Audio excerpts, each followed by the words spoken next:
नमस्कार। मेरे चैनल में आप सभी का बेहद स्वागत है। आज मैं आप सबके लिए लेकर आई हूँ कलम के जादूगर मुंशी प्रेमचंद जी की लोकप्रिय उपन्यास सेवा सदन का अगला भाग। पिछले भाग में हमने सुना कि किस तरह से सुमन विट्ठल दास को कहती है या कहना चाहती है कि मैं आपके साथ जाने के लिए तैयार हूँ।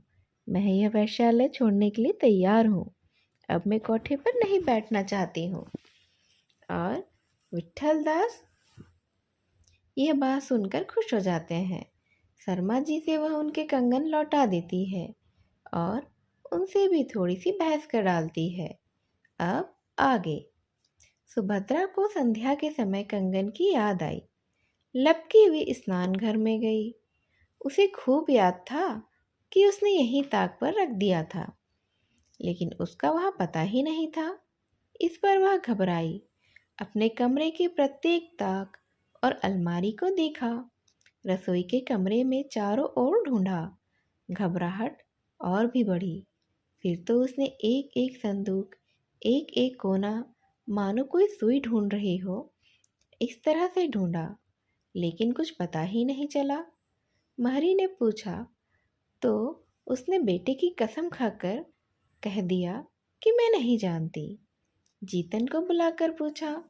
वह बोला, मालकिन, बुढ़ापे में यह दाग तो मत लगाओ। सारी उम्र भले भले आदमियों की चाकरी में ही कटी है, लेकिन कभी नीयत नहीं बिगड़ी। अब कितने ही दिन जीना है कि अपनी नीयत बर्बाद कर दूं। सुभद्रा हताश हो गई थी। अब किससे पूछे? जी न माना। फिर संदूक, कपड़ों की गठरिया आदि खोल खोल कर देखी। आटे दाल की हांडियां भी ना छोड़ी। पानी के मटकों में हाथ डाल डाल कर टटोल लिया। अंत में निराश होकर चारपाई पर लेट गई। उसने सदन को स्नान गृह में जाते देखा था। शंका हुई कि उसने हंसी में छिपा कर तो न रखा होगा, लेकिन उसे पूछने की हिम्मत नहीं पड़ी। सोचा, शर्मा जी घूमकर खाने आए तो उनसे कहूँगी। ज्यों ही शर्मा जी घर में आए, सुभद्रा ने उनसे रिपोर्ट की। शर्मा जी ने कहा, अच्छी तरह देखो, घर में ही होगा, ले कौन जाएगा। सुभद्रा घर की एक एक अंगुल जमीन छान डाल रही थी। शर्मा जी ने कहा, नौकरों से पूछो। सुभद्रा ने कहा, सबसे पूछा है, दोनों कसम खाते हैं, और मुझे खूब याद है कि मैंने उसे नहाने के कमरे में ताक पर रख दिया था। शर्मा जी ने कहा, तो क्या उसके पर लगे थे जो आप ही आप उड़ गया। सुभद्रा, नौकरों पर तो मेरा संदेह ही नहीं है। शर्मा जी, तो दूसरा कौन लेकर जाएगा तुम्हारे कंगन। सुभद्रा, कहो तो सदन से पूछो। मैंने उसे उस कमरे में जाते देखा था। शायद दिल लगी के लिए छिपा के रख दिया हो। शर्मा जी, तुम्हारी भी क्या समझ है ना। उसने छिपाया होता तो कहना देता तुमसे। सुभद्रा, तो पूछने में हर्ज ही क्या है। सोचता हो कि खूब हैरान करके ही बताऊंगा। शर्मा जी, हर्ज क्यों नहीं है। कहीं उसने ना देखा हो तो समझेगा मुझे चोरी लगाती है। सुभद्रा ने आह भरी। उस कमरे में तो वह गया था, मैंने अपनी आंखों से देखा था। शर्मा जी ने कहा, तो क्या वहां तुम्हारा कंगन उठाने ही गया था। बेबात की बात करती हो। उससे भूलकर भी ना पूछना। एक तो वह ले ही ना गया होगा, और ले भी गया होगा तो आजकल में दे ही देगा। जल्दी क्या है। सुभद्रा, तुम्हारा जैसा दिल में कहाँ से लेकर आऊं। ढांढस तो हो जाएगी ना पूछने पर। शर्मा जी, चाहे जो कुछ हो, उससे कदापि नहीं पूछना। सुभद्रा उस समय तो चुप हो गई, लेकिन जब रात को चचा भतीजे भोजन करने बैठे तो उससे रहा नहीं गया। सदन से बोली, लाला, मेरा कंगन नहीं मिलता है।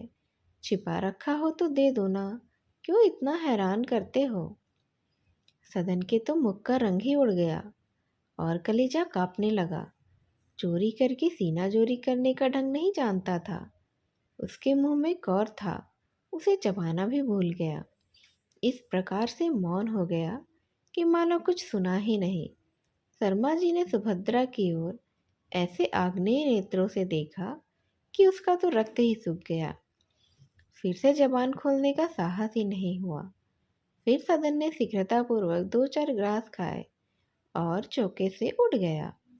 शर्मा जी बोले, ये तुम्हारी क्या आदत है कि मैं जिस काम को मना करता हूँ वह अदबदा के करती हो? सुभद्रा, तुमने उसकी सूरत नहीं देखी? वही ले गया है।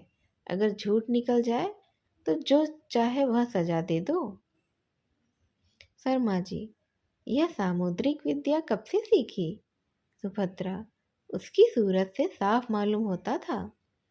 शर्मा जी, अच्छा ठीक है, मान लिया कि वही ले गया हो, तो कंगन की क्या हस्ती है? मेरा तो यह शरीर ही उसी का पाला हुआ है। वह अगर मेरी जान मांगे तो भी मैं दे दूंगा। मेरा सब कुछ उसी का है। वह चाहे मांग कर ले जाए, चाहे उसे उठा कर ले जाए। सुभद्रा चिढ़कर बोली, तो तुमने गुलामी लिखवाई है? गुलामी करो। मेरी चीज़ को उठा ले जाएगा तो मुझसे चुप ना रहा जाएगा। दूसरे दिन संध्या को जब शर्मा जी सैर करके लौटे तो सुभद्रा उन्हें भोजन करने के लिए बुलाने गई। उन्होंने कंगन उसके सामने फेंक दिया। सुभद्रा ने आश्चर्य से दौड़कर उठा लिया और पहचान कर बोली, मैंने कहा था ना कि उन्होंने छिपा कर रखा होगा। वही बात निकली ना? शर्मा जी ने कहा, फिर वही बैसिर पैर की बातें करती हो। इसे मैंने बाजार में एक सर्राफे की दुकान पर पाया है। तुमने सदन पर संदेह करके उसे भी दुख पहुंचाया और अपने आप को भी कलुषित किया है। विट्ठल दास को संदेह हुआ कि सुमन 30 रुपये मासिक स्वीकार करना नहीं चाहती, इसीलिए उसने कल उत्तर देने का बहाना करके मुझे टाला है। एतएव वे दूसरे दिन उसके पास नहीं गए।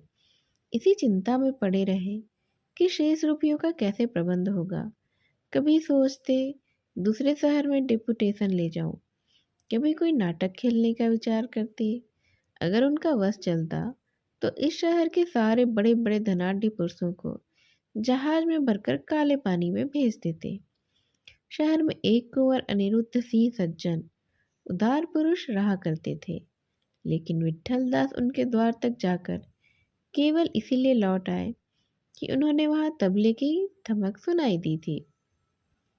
उन्होंने सोचा, जो मनुष्य राग रंग में इतना लिप्त है वह इस काम में मेरी क्या सहायता करेगा। इस समय उसकी सहायता करना उनकी दृष्टि में सबसे बड़ा पुण्य और उनकी उपेक्षा करना सबसे बड़ा पाप था। वह इसी संकल्प विकल्प में पड़े हुए थे कि सुमन के पास चलूं या ना चलूं। इतने में पंडित पद्मसिंह आते हुए दिखाई दिए। आंखें चढ़ी हुई, लाल बदन, वो भी मलिन था। ज्ञात होता था कि सारी रात जगे हैं। चिंता और ग्लानि की मूर्ति बने हुए थे। 3 महीने से विट्ठल दास उनके पास नहीं गए थे।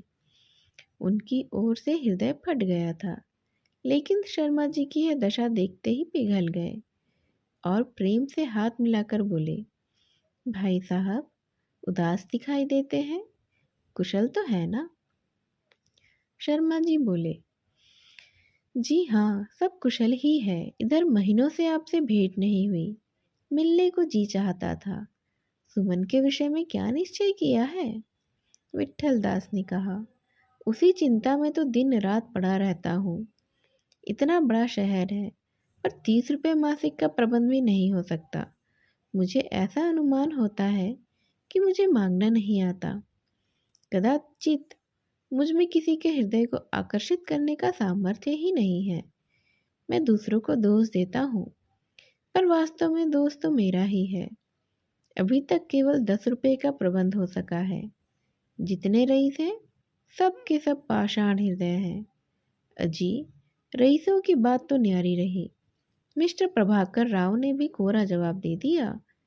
उनके लेखों को पढ़ो तो मालूम होता है कि देशानुराग और दया के सागर हैं। होली के जलसे के बाद महीनों तक आप पर विष की वर्षा करते रहे थे, लेकिन कल जो उनकी सेवा में गया तो बोले क्या जाति का सबसे बड़ा ऋणी मैं ही हूँ? मेरे पास लेखनी है, उससे जाति की ही सेवा करता हूँ। जिसके पास धन है वह धन से करे। उनकी बातें सुनकर चकित रह गया था मैं। नया मकान बनवा रहे हैं, कोयले की कंपनी में भी हिस्से खरीदे हैं, लेकिन इस जाति काम से सफल निकल गए। अजी, और लोग जरा सकुचाते तो हैं, उन्होंने तो उल्टे मुझी को आड़े हाथों ले लिया। शर्मा जी ने कहा, आपको निश्चय है कि सुमन बाई 50 रुपये पर विधवा आश्रम में चली जाएंगी? विट्ठल दास, हाँ, मुझे निश्चय है।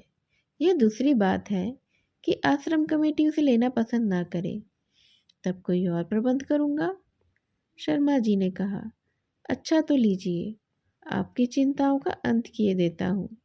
मैं 50 रुपये मासिक देने के लिए तैयार हूँ, और ईश्वर ने चाहा तो आजन्म देता रहूँगा। विट्ठल दास ने विस्मय से शर्मा जी की तरफ देखा और कृतज्ञतापूर्वक उनके गले लिपट कर बोले, भाई साहब, तुम धन्य हो। इस समय तुमने वह काम किया है कि जी चाहता है तुम्हारे पैरों पर गिरकर रोऊं। तुमने हिंदू जाति की लाज रख ली और सारे लखपतियों के मुंह पर कालिख लगा दी। लेकिन इतना बोझ कैसे संभालोगे? शर्मा जी ने कहा, सब हो जाएगा, ईश्वर कोई ना कोई राह अवश्य निकालेंगे। विट्ठल दास ने कहा, आजकल आमदनी अच्छी हो रही है क्या? शर्मा जी, आमदनी पत्थर हो रही है। घोड़ा गाड़ी बेच दूंगा, 30 रुपये बचत यूं ही हो जाएगी। बिजली का खर्च तोड़ दूंगा, 10 रुपये यूं निकल आएंगे। 10 रुपये और इधर उधर से खींच खाच कर मैं निकाल ही लूंगा। विट्ठल दास ने कहा, तुम्हारे ऊपर अकेले इतना बोझ डालते हुए मुझे कष्ट हो रहा है, पर क्या करूं? शहर के बड़े आदमियों से हारा हुआ हूँ। गाड़ी बेच दोगे तो कचहरी कैसे जाओगे? रोज किराए की गाड़ी करनी पड़ेगी तुम्हें। शर्मा जी ने कहा, जी नहीं, किराए की गाड़ी की आवश्यकता नहीं पड़ेगी। मेरे भतीजे ने एक सब्जा घोड़ा ले रखा है, उसी पर बैठकर चला जाया करूँगा। विट्ठल दास ने कहा, अरे वही तो नहीं है जो कभी कभी शाम को चौक में घूमने निकला करता है? शर्मा जी, संभव है वही हो। विट्ठल दास, सूरत आपसे बहुत मिलती है। धारीदार सर्ज का कोट पहनता है, खूब हिष्ट पुष्ट है, गोरा रंग, बड़ी बड़ी आंखें, कसरती जवान है। शर्मा जी, जी हाँ, होलिया तो आप ठीक ठाक बताते हैं, वही है। विट्ठल दास, आप उसे बाजार में घूमने से क्यों रोकते नहीं? शर्मा जी, मुझे क्या मालूम कहाँ घूमने जाता है। संभव है कभी कभी बाजार की तरफ चला जाता हो, लेकिन लड़का सचरित्र है, इसलिए मैंने कभी चिंता नहीं की। विट्ठल दास, यह आपसे बड़ी भूल हुई।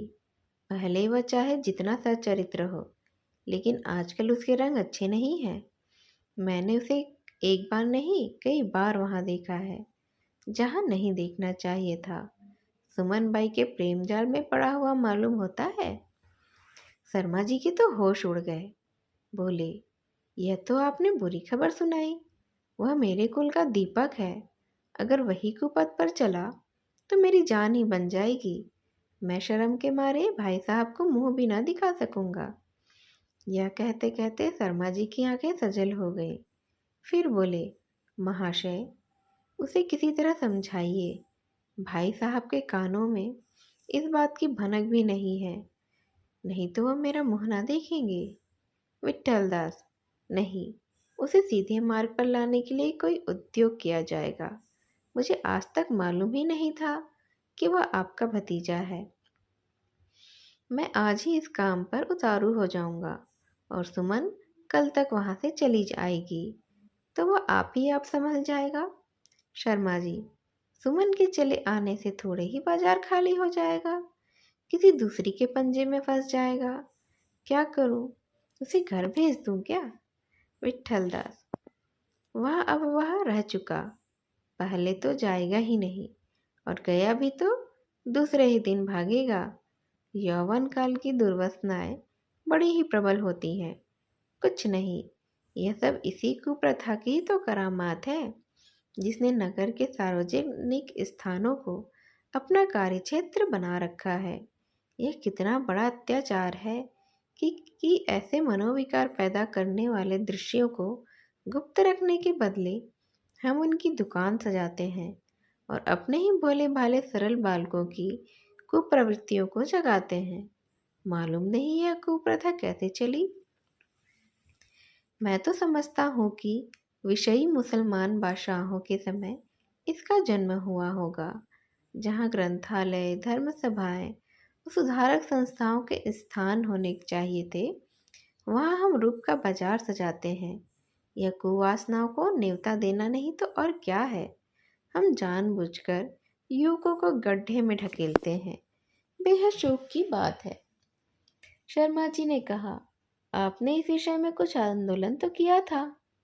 विट्ठलदास, हाँ किया तो था, लेकिन जिस प्रकार आप एक बार मौखिक सहानुभूति प्रकट करके मौन साध गए, उसी प्रकार अन्य सहायकों ने भी आनाकानी की। तो भाई अकेला चना तो भार नहीं फोड़ सकता। मेरे पास न धन है, न ऐश्वर्य, न उच्च उपाधियां हैं। मेरी कौन सुनता है। लोग समझते हैं बक्की है।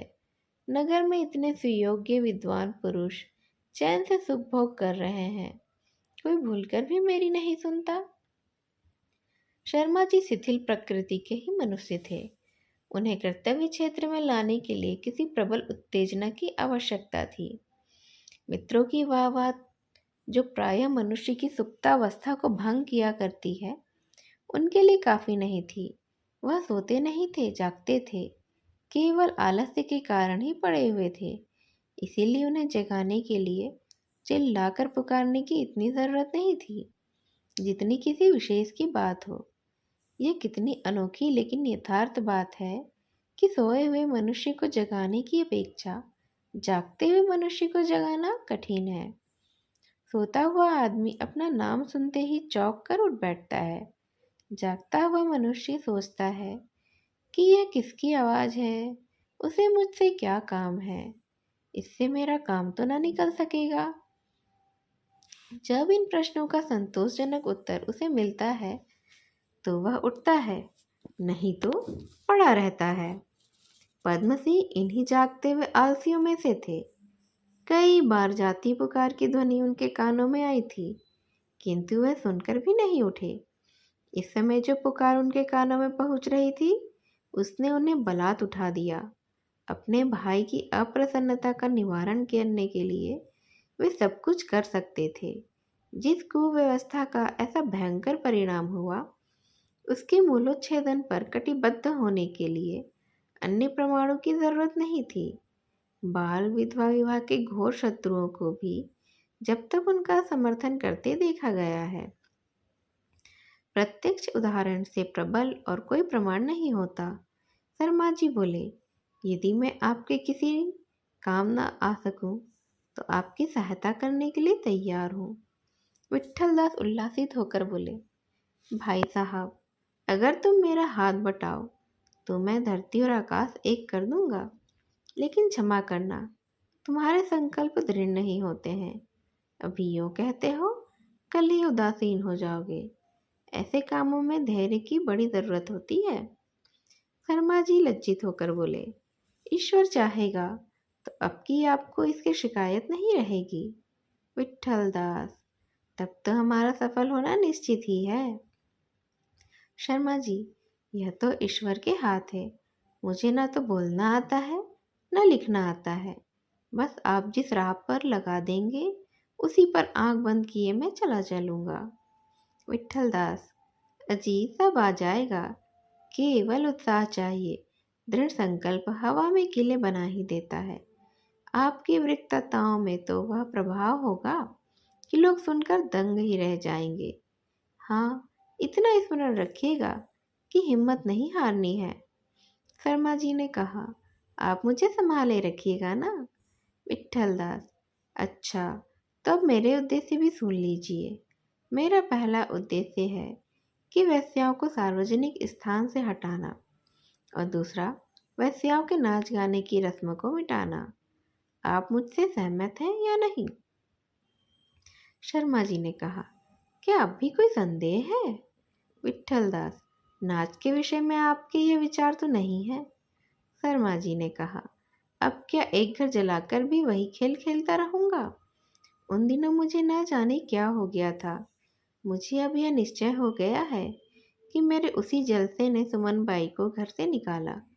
लेकिन यहाँ मुझे एक शंका होती है, आखिर हम लोगों ने भी तो शहरों ही में इतना जीवन व्यतीत किया है, हम लोग इन दुर्वासनाओं में क्यों नहीं पड़े?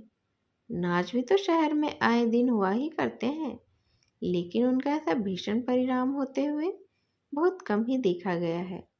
इससे यही सिद्ध होता है कि इस विषय में मनुष्य का स्वभाव ही प्रधान है। आप इस आंदोलन से स्वभाव तो नहीं बदल सकते हैं? विट्ठल दास कहते हैं, हमारा यह उद्देश्य ही नहीं। हम तो केवल उन दशाओं का संशोधन करना चाहते हैं जो दुर्बल स्वभाव के अनुकूल है, और कुछ नहीं चाहते हैं। कुछ मनुष्य जन्म ही से स्थूल होते हैं, उनके लिए खाने पीने की किसी विशेष वस्तु की जरूरत नहीं। कुछ मनुष्य ऐसे होते हैं जो घी दूध आदि का इच्छापूर्वक सेवन करने से स्थूल हो जाते हैं, और कुछ लोग ऐसे भी होते हैं जो सदैव दुबले रहते हैं। वह चाहे घी दूध के मटके ही में रख दिए जाएं, तो भी मोटे नहीं हो सकते। हमारा प्रयोजन केवल दूसरी श्रेणी के मनुष्यों से है। हम और आप जैसे मनुष्य क्या दुर्व्यसन में पड़ेंगे, जिन्हें पेट के धंधों से ही कभी छुट्टी नहीं मिलती, जिन्हें कभी यह विश्वास ही नहीं हुआ कि प्रेम की मंडी में उनकी आवभगत होगी। वहाँ तो वह फंसते हैं जो धनी है, रूपवान है, उदार है, रसिक है। स्त्रियों को अगर ईश्वर सुंदरता दे तो धन से वंचित न रखे। धनहीन सुंदर चतुर स्त्री पर दुर्व्यसन का मंत्र शीघ्र ही चल जाता है। सुमन पार्क से लौटी तो उसे इस तरह से खेद हुआ था। उन्होंने इतनी उदारता से मेरी सहायता की, जिसका मैंने यह बदला दिया। वास्तव से मैंने अपनी दुर्बलता का अपराध उनके सिर में ही मढ़ दिया। संसार में घर घर नाच गाना हुआ करता है, छोटे बड़े दीन दुखी सभी देखते हैं और आनंद उठाते हैं। यदि मैं अपनी कुछ चेष्टाओं के कारण आग में कूद पड़ी तो उसमें शर्मा जी का या किसी और का क्या दोष है?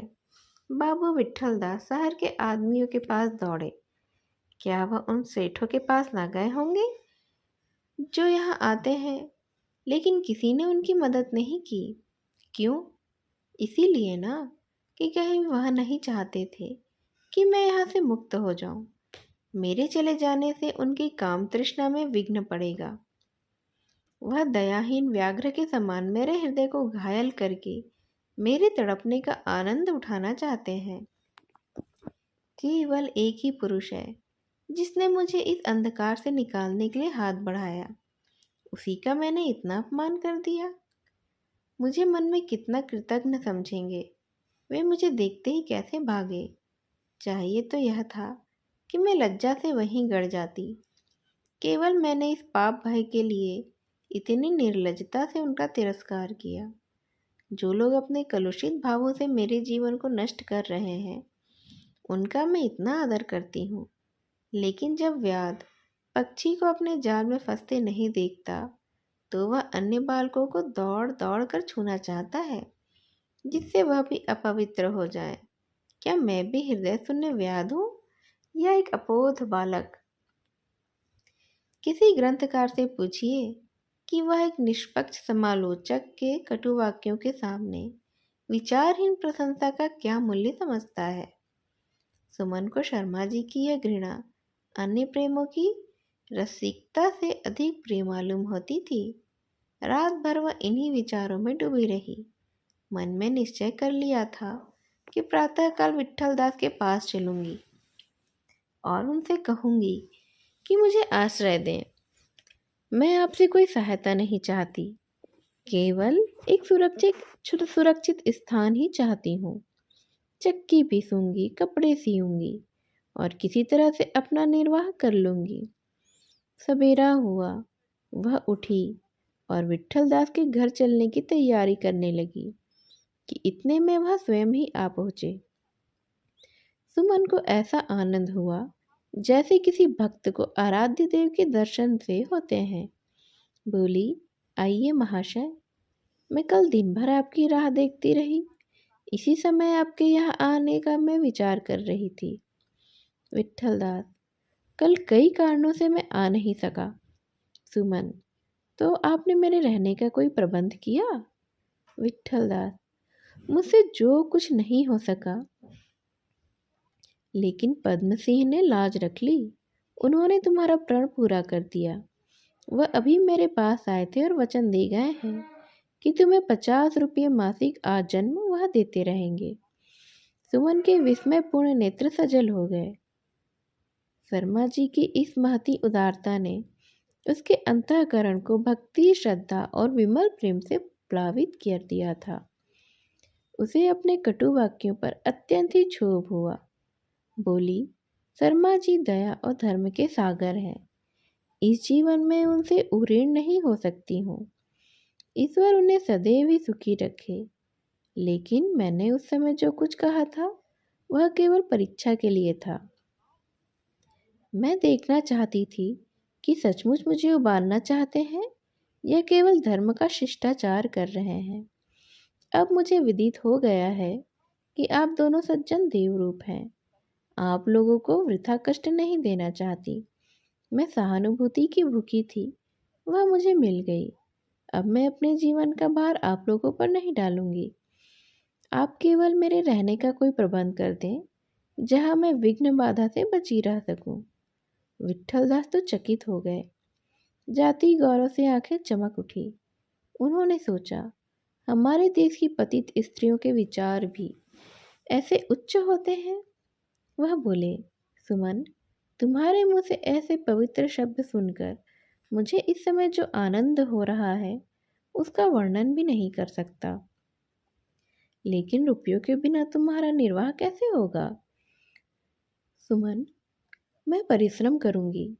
देश में लाखों दुखी आए हैं, उनका ईश्वर के सिवा और कौन सहायक है? अपनी निर्लज्जता का कर मैं आपसे नहीं लूंगी। विट्ठलदास ने कहा, वे कष्ट तुम सहन कर पाओगी? सुमन, पहले नहीं सहे जाते थे, लेकिन अब सब कुछ सह लूंगी। यहाँ आकर मुझे मालूम हो गया कि निर्लज्जता सब कष्टों से दुस्सह है और कष्टों से शरीर को दुख होता है। इस कष्ट से आत्मा का संहार हो जाता है। मैं ईश्वर को धन्यवाद देती हूँ कि उसने आप लोगों को मेरी रक्षा के लिए भेज दिया। विट्ठलदास, सुमन, तुम वास्तव में विदुषी हो। सुमन, तो मैं यहाँ से कब चलूँ? विट्ठलदास ने कहा, आज ही। अभी मैंने आश्रम की कमेटी में तुम्हारे रहने का प्रस्ताव नहीं किया है, लेकिन कोई हर्ज नहीं है। तुम वहाँ चलो, ठहरो। अगर कमेटी ने कुछ आपत्ति की तो देखा जाएगा। हाँ, इतना याद रखना कि अपने विषय में किसी से कुछ मत कहना, नहीं तो विधवाओं में हलचल मच जाएगी। सुमन, आप जैसा उचित समझें करें, मैं तैयार हूँ। विट्ठलदास, संध्या समय चलना होगा। विट्ठलदास के जाने के थोड़ी ही देर बाद दो वेश्याएं सुमन से मिलने आईं। सुमन ने कह दिया कि मेरे सिर में दर्द है। सुमन अपने ही हाथ से भोजन बनाती थी। पतित होकर भी वह खान पान में विचार करती थी। आज उसने व्रत करने का निश्चय किया था। मुक्ति के दिन कैदियों को भी भोजन अच्छा नहीं लगता है। दोपहर 2 का गोल आ पहुंचा। सुमन ने उन्हें भी बहाना करके टाला। उसे अब उनकी सूरत से भी घृणा होती थी। सेठ बलभद्र दास के यहाँ से नागपुरी संतरे की एक टोकरी आई। उसे सुमन ने तुरंत ही लौटा दिया। चिम्मन लाल ने 4 बजे अपनी फीटन सुमन के सैर करने के लिए भेज दी। उसको भी लौटा दिया।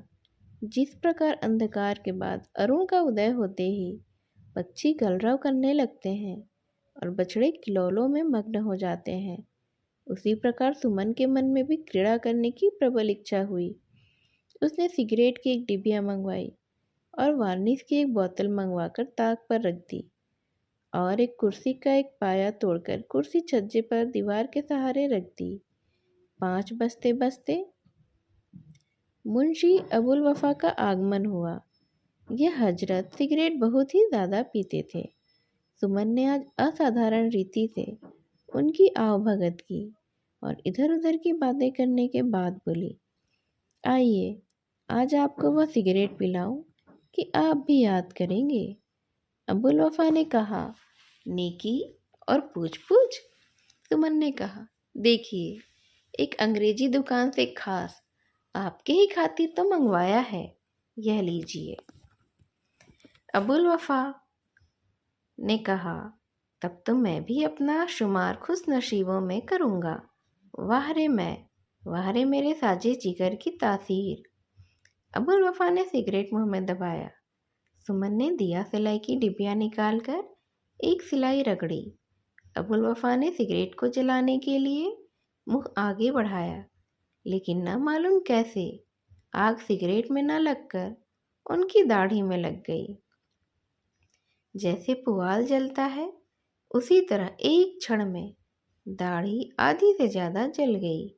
उन्होंने सिगरेट फेंककर दोनों हाथों से दाढ़ी को मलना शुरू किया। आग बुझ गई, मगर दाढ़ी का तो सर्वनाश हो चुका था। आईने में लपक कर मुँह देखा। दाढ़ी का भस्मावशेष उबाली हुई सुतनी के रेशे की तरह मालूम हुआ। सुमन ने लज्जित होकर कहा, मेरे हाथों में आग लगे, कहाँ से कहाँ मैंने दिया सलाई जला दी। उसने बहुत रोका, पर हंसी तो ओठ पर आ ही गई। अबुल वफा ऐसे खिसियाए हुए थे मानो अब वह अनाथ हो गए हैं। सुमन की हंसी अखर गई। उस भोंडी सूरत पर खेद और खिसियाहट का अपूर्व दृश्य था।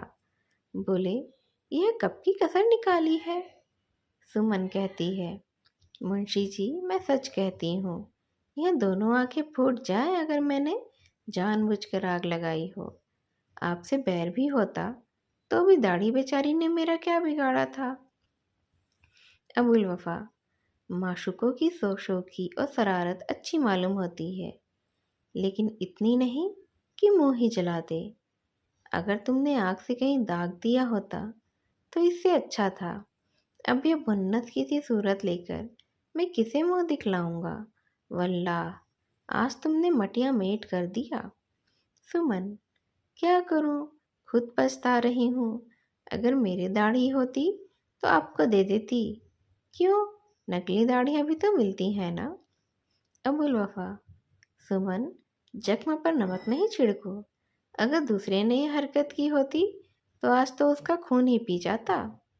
सुमन, अरे तो थोड़े से बाल ही जल गए हैं ना, और तो कुछ नहीं, महीने 2 महीने में फिर से आ जाएंगे। जरा सी बात के लिए आप इतनी हाय हाय मचा रहे हैं। अबुल वफा, सुमन जलाओ मत, नहीं तो मरी जबान से भी कुछ निकल जाएगा। मैं इस वक्त आपे में नहीं हूँ।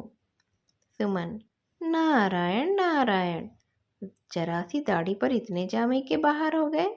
मान लीजिए मैंने जानकर ही दाढ़ी जला दी, तब आप मेरी आत्मा को, मेरे धर्म को, मेरे हृदय को रोज जलाते हैं। क्या उनका मूल्य आपकी दाढ़ी से कम है? मियाँ आशिक बनना मुंह का निवाला नहीं है। जाइए अपने घर की राह लीजिए, अब कभी यहाँ मत आइएगा। मुझे ऐसे छिछोरों आदमियों की कोई ज़रूरत नहीं है। अबुल वफा ने क्रोध से सुमन की ओर देखा, तब जेब से रुमाल निकाला और जली हुई दाढ़ी को उसकी आड़ में छिपाकर चुपके से चले गए। यह वही मनुष्य है जिसे खुले बाजार एक वेश्या के साथ आमोद प्रमोद में लज्जा भी नहीं आती थी। अब तो सदन के आने का समय हुआ। सुमन आज उससे मिलने के लिए बहुत ही उत्कंठित थी। आज यह अंतिम मिलाप होगा। आज यह प्रेमाभिनय समाप्त हो जाएगा। वह मोहिनी मूर्ति भी देखने को नहीं मिलेगी। उनके दर्शन को नेत्र तरस तरस के रह जाएंगे। वह सरल प्रेम से भरी हुई मधुर बातें सुनने में भी नहीं आएंगी। जीवन भर प्रेम विहीन और नीरस हो जाएगा। कलुषित सही, पर यह प्रेम सच्चा था। भगवान मुझे यह वियोग सहने की शक्ति दें। नहीं, इस समय सदन न आए तो अच्छा ही है। उससे ना मिलने में ही कल्याण है। कौन जाने उसके सामने मेरा संकल्प स्थिर रह सकेगा या नहीं। पर वह आ जाता तो एक बार दिल खोलकर उससे सारी बातें कर लेती।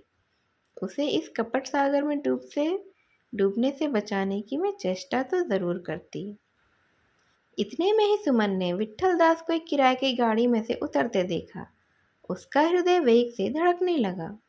एक क्षण में विट्ठल दास ऊपर आ गए और बोले, अरे अभी तुमने कुछ तैयारी नहीं की? सुमन, मैं तो तैयार हूँ। विट्ठल दास, अभी बिस्तरे तक नहीं बंधे हैं। सुमन, यहाँ की कोई वस्तु साथ नहीं लेके जाऊंगी। यह वास्तव में मेरा पुनर्जन्म हो रहा है। विट्ठल दास, इस सामान का क्या होगा? सुमन, आप इसे बेचकर किसी शुभ कार्य में लगा दीजिएगा। विट्ठल दास, अच्छी बात है, मैं यहाँ ताला डाल दूंगा। तो अब उठो, गाड़ी मौजूद है। सुमन, 10 बजे से पहले नहीं चल सकती। आज मुझे अपने प्रेमियों से विदा होना है। कुछ उनकी सुननी है, कुछ अपनी कहनी है। आप तब तक छत पर जाकर बैठिए, मुझे तो तैयार ही समझिए।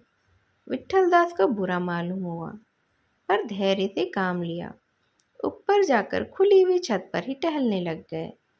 7 बज गए, लेकिन सदन नहीं आया। 8 बजे तक सुमन उसकी राह देखती रही। अंत में वह निराश हो गई। जब से वह यहाँ आने लगा है, आज ही उसने नागा किया।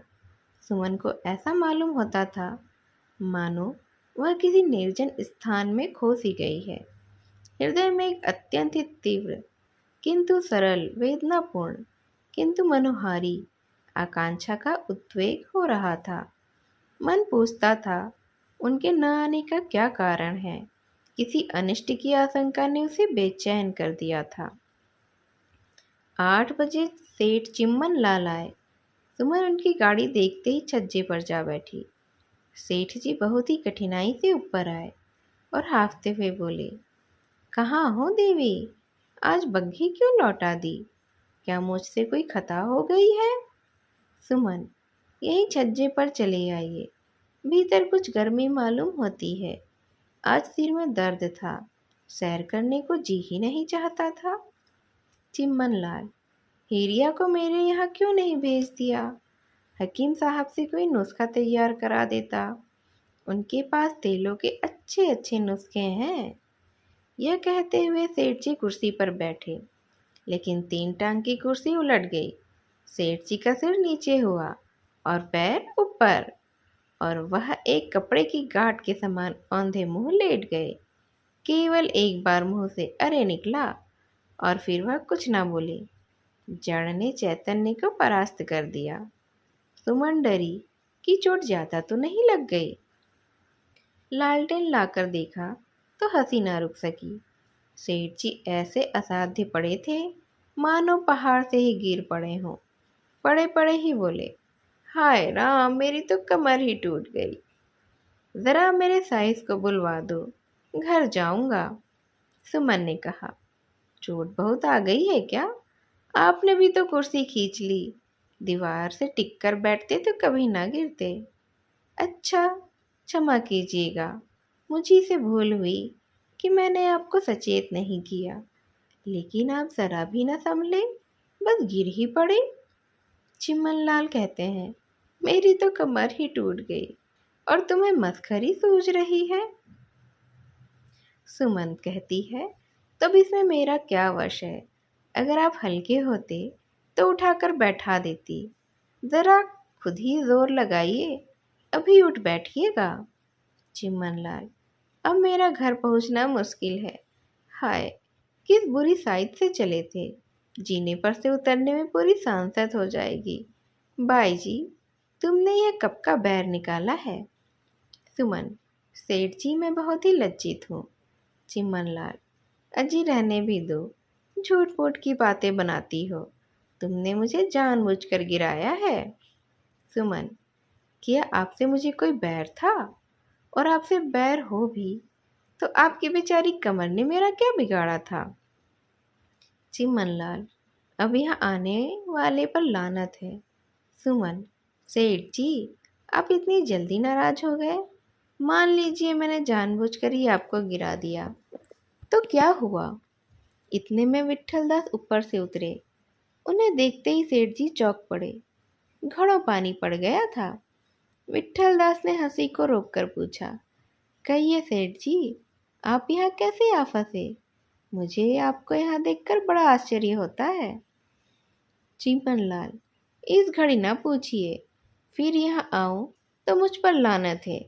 मुझे किसी तरह से यहाँ से नीचे पहुँचा दीजिए। विट्ठलदास ने एक हाथ थामा।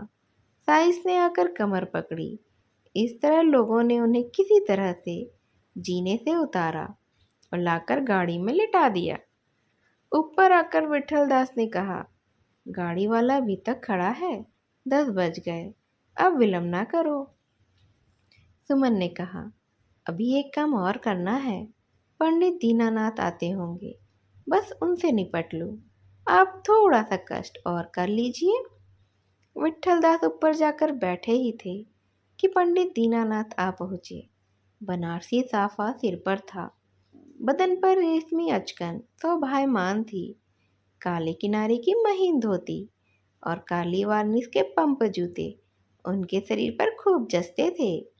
अब सुमन उनका क्या करेगी, किस तरह से उनकी आवभगत करेगी, यह हम सुनते हैं इस कहानी के अगले भाग में। मेरी इस कहानी को ध्यान से सुनने के लिए आप सभी का धन्यवाद। नमस्कार।